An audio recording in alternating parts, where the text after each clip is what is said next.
வணக்கம் நண்பர்களே. இன்று பிள்ளையாரை பற்றி பல தகவல்களை சொல்கிறேன். மஞ்சளில் பிள்ளையாரை பிடித்து வழிபட்டால் சகல சௌபாகியங்களும் கிடைக்கும். காரிய சித்தி தருவார்.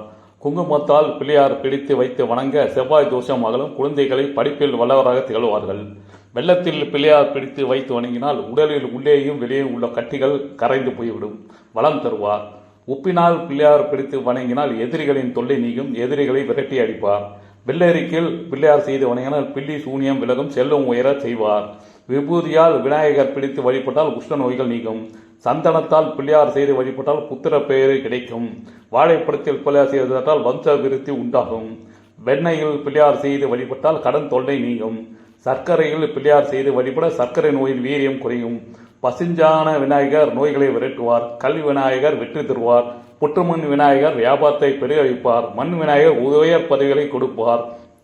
இது போன்ற பல தகவல்களை அறிய நமது சேனலை சப்ஸ்கிரைப் செய்து ஆதரவு தரும்படி கேட்டுக்கொள்கிறேன். இது போன்ற பல பயனுள்ள தகவல்கள் உங்களை வந்தடையும். அதை உடனுக்குடன் கிடைக்க சப்ஸ்கிரைப் செய்து பெல் பட்டனை அமைக்கினால் நோட்டிஃபிகேஷன் உங்களுக்கு அவ்வப்போது தகவல் அடிக்கடி வரும். நன்றி, வணக்கம்.